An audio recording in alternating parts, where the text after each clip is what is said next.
T'as appuyé là? Ouais. Très bien.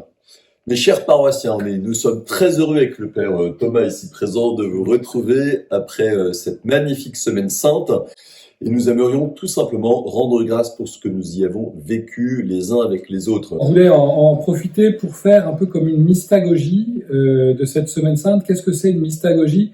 C'est ce qu'on faisait avec les premiers chrétiens qui se faisaient baptiser. Saint Augustin, par exemple, nous a laissé pas mal d'homélies mystagogiques où, en fait, après avoir baptisé les catéchumènes, devenus donc néophytes, il leur expliquait ce qui s'était passé, a posteriori.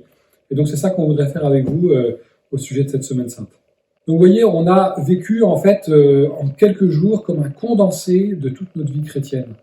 Du jeudi saint jusqu'au dimanche de Pâques, on a accompagné Jésus qui a offert sa vie pour nous, et on est mort et ressuscité avec lui, en quelque sorte. Donc un beau moment de retraite, des chemins de croix notamment dans la ville, et qui ont pu être aussi le lieu d'évangélisation absolument béni et vécu dans l'Esprit Saint. Je pense également à cette sainte scène, notamment celle à Saint-Marc à 20h le jeudi soir, extraordinaire. Nous étions plus de 800 personnes. Le vendredi saint, nous sommes entrés davantage dans une méditation silencieuse, contemplative, où on était un petit peu comme dépassé par ce que Jésus vit sur la croix. Et nous sommes entrés peu à peu dans ce silence. On a eu vraiment des belles cérémonies recueillies le vendredi saint, que ce soit à Saint-Marc ou à Bon Secours. Puis c'est vrai que la retraite prêchée par Jean-Luc Moon, c'est des temps de prière, de chemin de croix qui nous étaient proposés, nous ont aidés à entrer dans ce silence, dans cette contemplation. Le samedi, nous sommes demeurés dans l'espérance. Nous avons préparé ces beaux baptêmes d'enfants, baptêmes d'adultes, en particulier à Notre-Dame de Bon Secours, des baptêmes par immersion. Lors de la vigile pascale, là, c'était le temps de l'exultation. L'exultation de la résurrection qui remplit nos vies, qui nous fait déborder de joie. Et les baptêmes par immersion que nous avons célébrés ont été l'occasion de manifester cette exultation.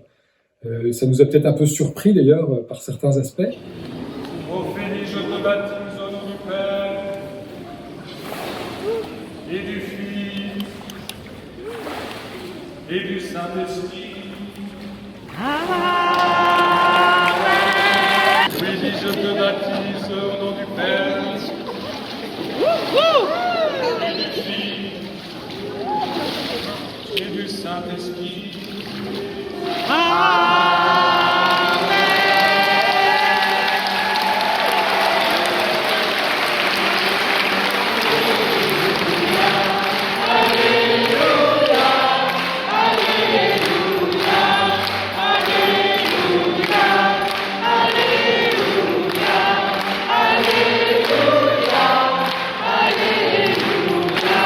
Par immersion, ça a été une expérience, je crois, assez forte. Alors évidemment, pour les baptisés eux-mêmes, au terme de 2 années de cheminement qui ont été plongés dans la mort et la résurrection du Christ, et ces baptêmes par immersion ont permis de le signifier physiquement.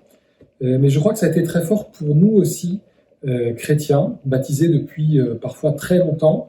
C'est l'occasion d'être renouvelés dans l'engagement de notre baptême, de nous rappeler que le baptême, ce n'est pas un peu une espèce de saupoudrage sur notre vie. Non, c'est toute notre vie qui est engagée dans cette vie chrétienne. Et puis le dimanche matin, je vois aussi des enfants du baptême, des enfants du catéchisme, avec tant de joie, tant d'actions de grâce. Merci Seigneur. Je crois aussi que ça a été une démarche très missionnaire, ces baptêmes par immersion.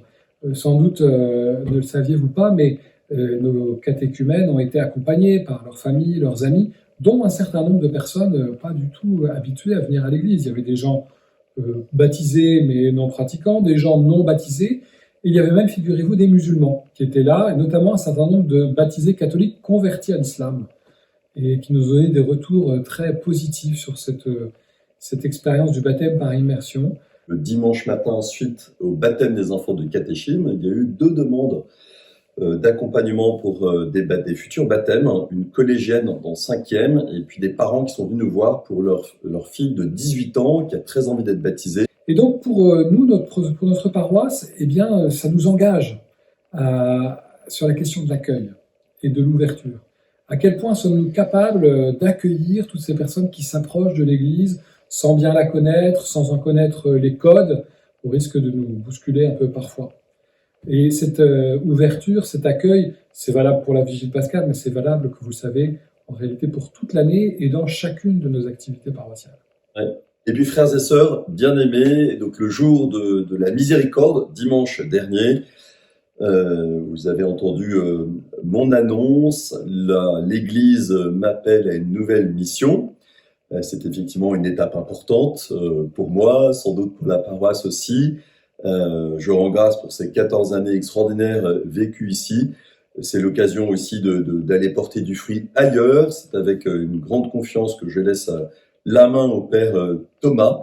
Et puis c'est peut-être un signe fort que cette miséricorde qui va continuer à emporter la paroisse dans son mouvement de conversion et puis d'évangélisation. Et puis pour moi aussi, l'occasion de plonger toujours plus dans ce don du Seigneur qu'est la miséricorde.